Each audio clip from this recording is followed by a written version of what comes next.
My Inner Knowing, empowering you to find your compass for the journey. We are dedicated to supporting you to rediscover and trust your natural ability to navigate life each day by sharing insight and experience through the lens of two professional communicators and their guests. We intend to prompt internal inquiry that supports all those willing to explore a unique path.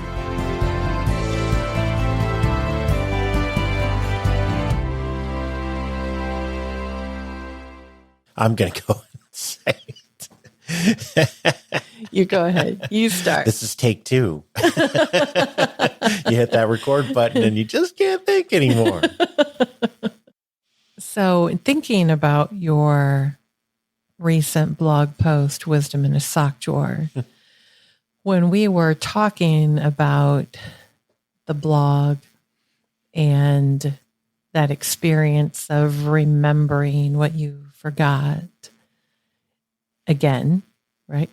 It made me think of a professor that you have talked about over the years, whose name was Betty. And I remember a lot of different stories.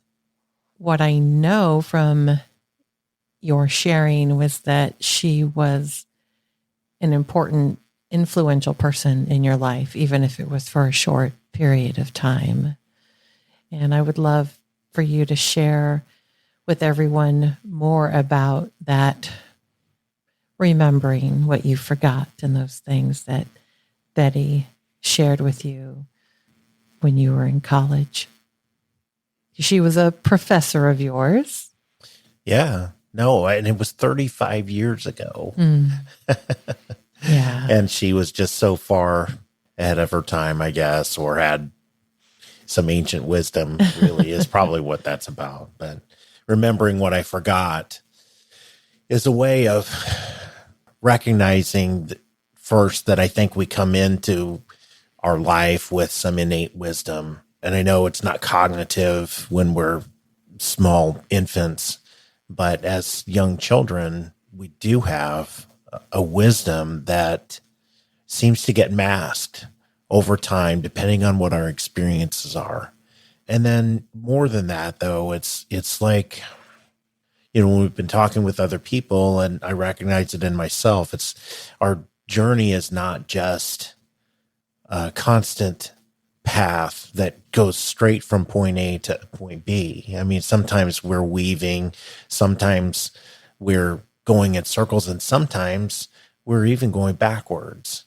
And it may be 2 steps forward and 5 steps back, or 2 steps forward and 1 step back while there's still progress. But I think that's a good analogy for how without introspection and being present in our lives, we can forget some of the wisdom that we have been given by others or that we came in with. Sure. Does that make sense? Yeah, it does. When you think about how you started remembering Betty again, what were those things that brought her back into your awareness again? Amazing person.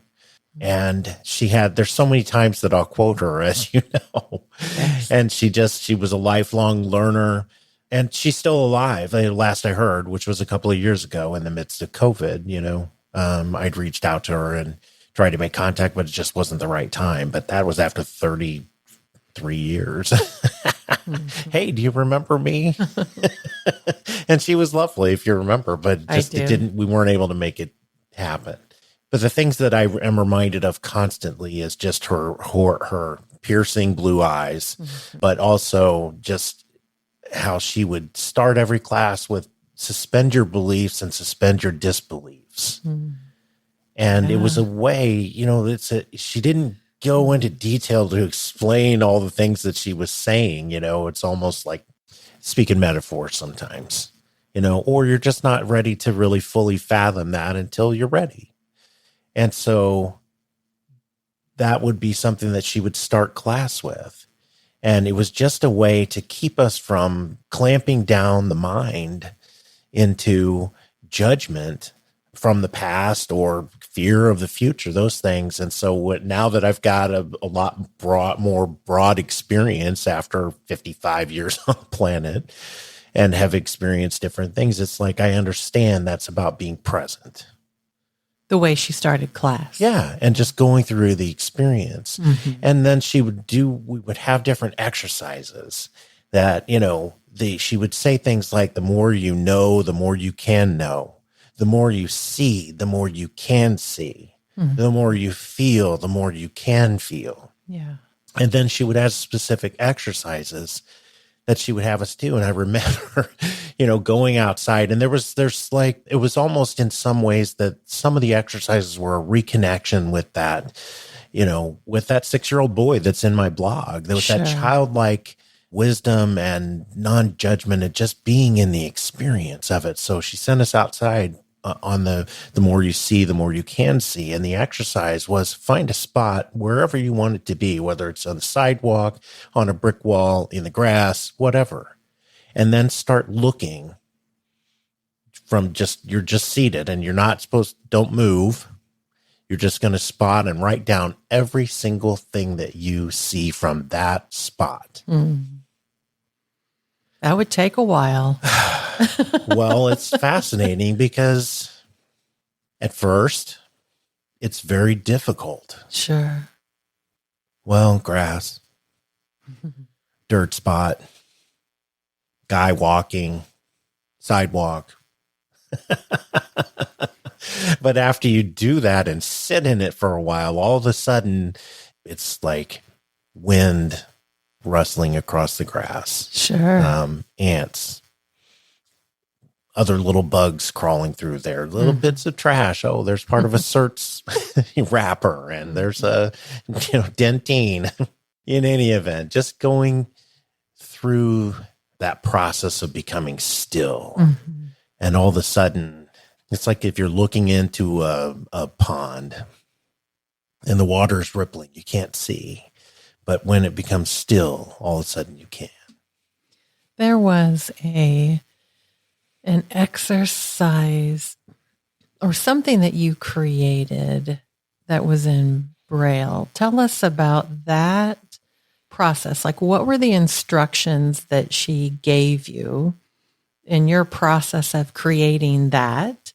And then also what you took away from that experience. She was teaching us about mandalas, which I won't be able to tell you the history of mandalas, but it's Eastern. And the way and it could be as simple as a circle with a dot in the middle, but usually it's extremely ornate. It is a circle. There's usually many, patterns that are repeating, and they come in sometimes in layers to the center. And it's, and when you suspend your beliefs and disbeliefs and just sit with a mandala, if you focus on the center point and then you allow your focus to diffuse, where you're not combining your eyes to focus on that single point, but you're just allowing. And sometimes it's really difficult. You'll get double vision for a while. It'll split into two parts and then it comes back together as your eyes are trying to do the focus, but it's a meditational tool.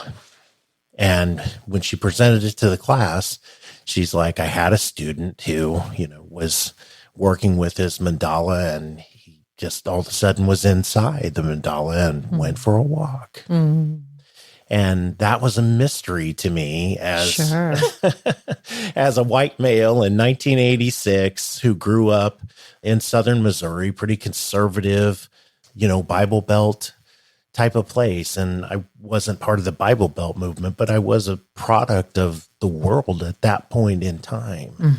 And so the things that she was talking about, were pretty advanced and pretty, blow your mind. So that was the presentation, and she had us work with them. And then the assignment was, I want you to create your own mandala. Okay. So from there. So because her course was called Creative Process, I knew that I did not want to do a circle with a dot. So, and I I like to draw and I'm not afraid to draw, but I'm not I haven't spent the time to develop, and it's not just a natural skill to be able to draw what I believe are beautiful things. Okay. And so the choices were to, find some design and try to, copy that and repeat it, in a series of rings or in a spiral.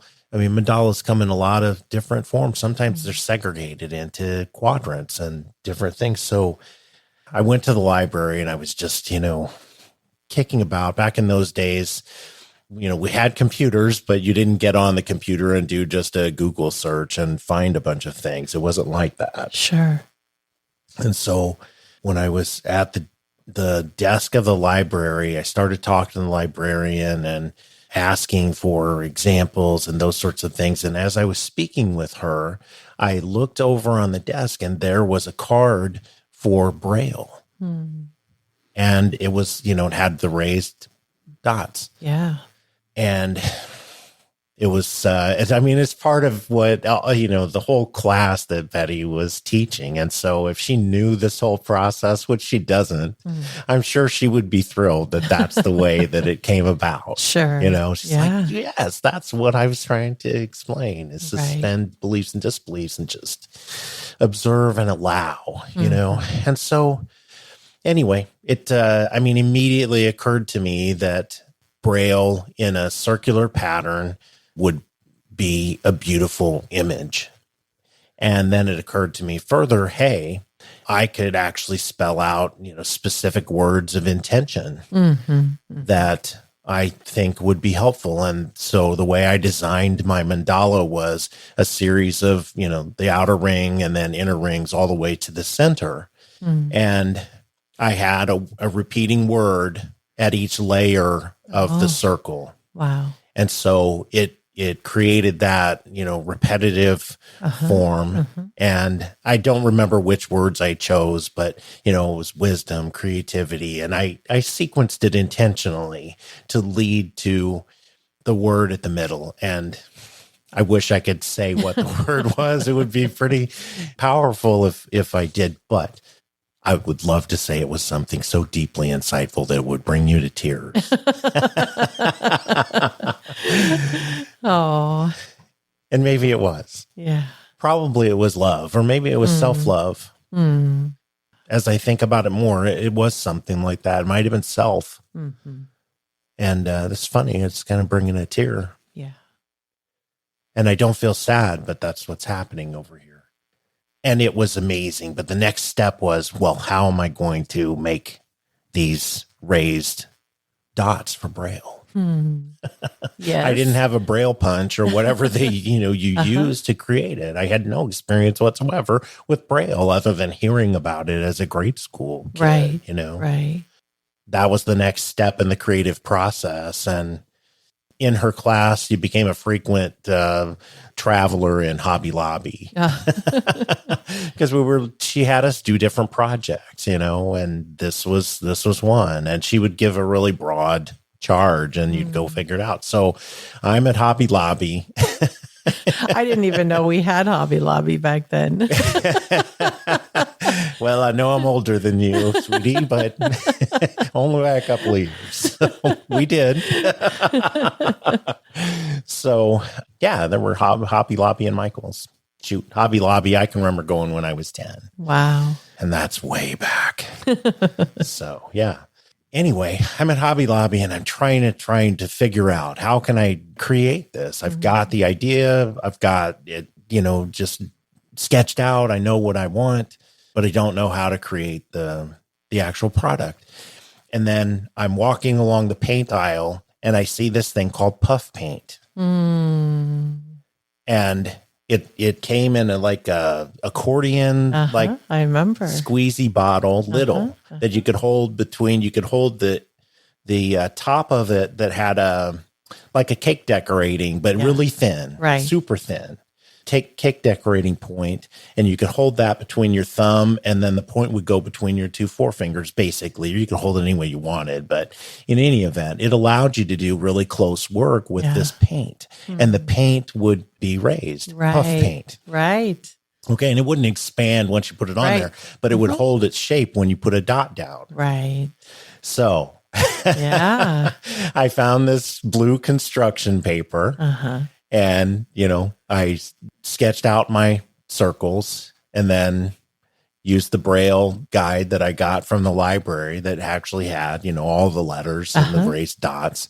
And I did the repeating patterns for each of the levels going down to the center self or love. Wow.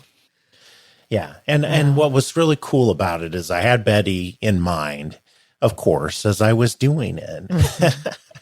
So it ended up it was amazing. Aw. It was amazing in every way. I turn it in, I get an A+++, because she's just like, now that blows me away, because she wasn't expecting, had never seen anything like it. Sure. And yes, I'm proud of myself even 35 years later, because it was one of those moments of connection with creative source, Yeah. right? Whew. Yeah. And it's a beautiful place to be when we can all get there. Right. But, it's just like, I want to be there more and more often, but I don't get to be there all the time. So, Yeah. I imagine it would be difficult to be there all the time. But some of this work, right, is about learning, practicing how to access that level of connection more often. yeah, I agree. There's a wistful quality for me about it, because it's a beautiful place Yes. when you're in, and just even in the creative process, Yeah. name of our course, that's a beautiful place to be. And, when you're touching it, when you're in that space, I'm sure great artists know this more regularly, I would hope so anyway, but I don't know about that. Maybe this was just my thing, in that moment, in that space, that was my thing. And, as I'm thinking about it, I'm like, wow, that would be a really great, project to share with people. Yes. I want that, because if I saw that in a store now, I'd be like, that is so freaking cool. Right. I'm buying that. I would buy that. Yeah. Maybe we shouldn't publish this now.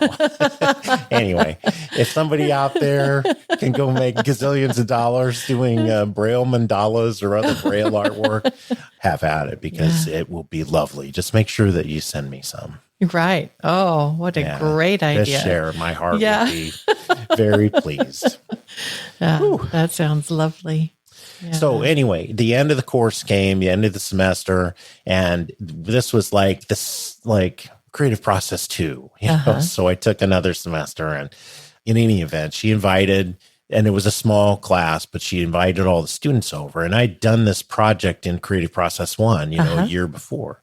So she invites the smaller group. We had 10 or less to her apartment for like a end of the year. It was Christmas time, just to get together, And so everybody brought, back then, I mean, what did I take? I know this is silly, but anyways, like Velveeta cheese, with a can of Rotel mixed in, and everybody thought that was the bomb. Oh, yeah. So anyway, but I brought the mandala. She had graded and given it back to me, but I brought it to her and I gave it to her as a gift. And here's what's funny. Yeah. 33 years later, she hasn't heard from me in 32 years, because we had some interaction after I graduated. Just briefly, she needed some help with something, and I was asking her for recommendations when I was going to law school. Sure. So when I reached out to her, and this is part of because of you, it was your idea, frankly. Well, why don't you reach out to Betty and see if she's still around, So we found her. You found her with your great research skills. And as you know, you reached out first, and then she responded, and then I reached out after that. And I said, I don't know if you remember me, but this might help. And I said, I had this project, blah, blah, blah. Yeah. And I got back the best text. I do remember that, and I still have it. Yeah. So I mean, and there are so many miles and oceans in between those 33 years. Yeah. Just a really lovely moment. So. Yeah. But coming back to the things I remembered that I'd forgotten. Yes. Yeah. That was, it had been years and years and years since I'd thought about the mandala. When you think about those 2 semesters with Betty as your professor and all of these exercises that she, assigned all of you, if you, like from a big picture perspective, what do you think are a few takeaways that stuck with you? It can be the assignment, but maybe it's even just a feeling or an awareness or a new way that you saw yourself or others. I'm just curious. We did a lot of different things in that class. Okay. She had us do a pointillism project. I don't even know what that is. Pointillism is an art technique where you create an entire scene or portrait or whatever it is that if you were going to sit down and draw, but you do it with dots. Oh, sure. Okay. So, that was fascinating. And then she had us you had to write a soliloquy and then you had to speak it in front of the class. So she gave that as an assignment. And it was she just set such a great example of being open to a huge array of possibilities. And one of the projects she was like, we had to come up with our own project. I want you to come up with a creative project on any subject that you want, make a presentation to me. And, if it's good, I'll approve it. You go do it and I'll give you feedback as you go. And so one that I did was out of body experiences because I had one in college and I was trying to, recreate that. She just set a great example of setting aside your fears, setting aside what's your term? Shoulds and supposed to. Your shoulds and supposed tos. What will other people think of me if I'm, wandering outside in a field with my eyes closed in the dark? As part of that was part of the out of body experience workbook that I got. Sure. Or what will people think if we had one young woman in our class, her project was to create a human-sized nest. And she made it. It was in her house, in her grandparents' house, and she made it out of twigs, but it was like Big Bird's nest. And we were all invited to come over, see the nest. Oh my gosh. Wow. And she was really sweet, but in any event, that's the openness to experience and the setting aside of shame and fear and judgment and shoulds and shouldn'ts, those voices that we have from our past or from our present with other people telling us this is how you should exist, right? Yeah. So for you, her reemergence back in your life, the last 6 or 7 years, has been because you've started living that way again? Well, that's a trick question. You've been there. Yes, absolutely. What happened was that course experience, and college in general, but that course experience made me blossom into a kinder, more present, more open human being. As a child of the 80s, I think the 80s in particular, there was this huge focus on making money and being powerful through wealth. At least that's my view. Maybe that was my personal family experience or history, just because of things my grandfather thought I should do. But in any event, I felt, what happens is I had that knowing and I worked at the Career Planning and Placement Center. I know this is a lot, but I recognized, I took all the personality inventories and interest inventories and the MMPI and the Myers-Briggs, whatever all those are, right?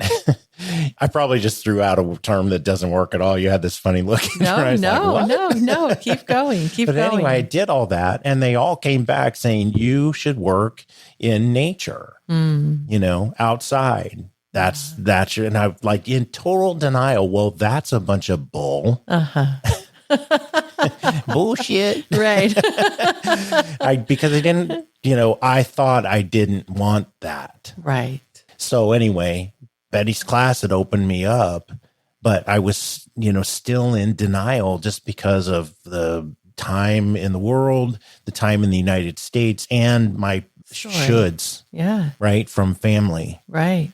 So when we talk about remembering what I forgot, forgetting what I knew and then remembering what I forgot. Right.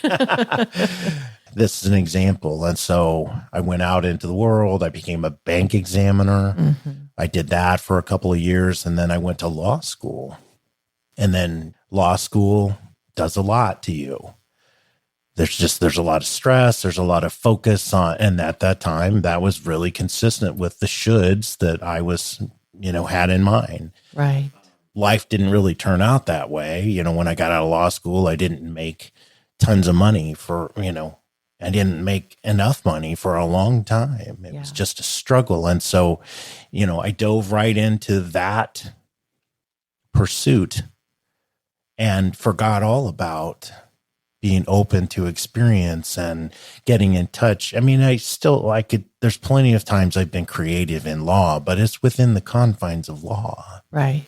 Right. Not things that really speak to your spirit, like creating a meditational tool that's functional, speaks a different language, and is beautiful to look at. That is a gift to a mentor. Yes. Yeah. So years and years and years of forgetting something that was such a gift. Mm-hmm. So anyway, as you know, long story short, because we're about out of time, but I finally got cancer. And that's really what changed so many things. And I'm still struggling to keep myself open on a daily basis, to remember that innate wisdom and what it is. And I recognize over the last 6 years that, I'm an absolute lover of nature and trees. Yes. If you see my trips, it's like, where are all the people? They're just trees, Walker. It's like, because they're just amazing. Look at this oak. Oh my God. Did you see this? This was in England. It's the biggest oak I've ever seen. And then, I'll see another. Look, it's the biggest oak I've ever seen. Whoa, that is a grandmother tree. Yeah. Oh, yes. So anyway, we can talk more about that, but in the future, because I know we're close to time, but it was, Betty was an amazing teacher. And there's still, what's nice about even having forgotten is remembering piece by piece and actually intending, I'm inclining my mind to continue revisiting her lessons about opening to the wonder. That was lovely. Thank you for sharing about Betty. Yeah. And I know for myself, for you, and just getting to witness your joy in exploring things, I am really grateful that you started remembering what you forgot. Me too. And thank you for opening some doors for me to be able to do it. Love you. I love you too.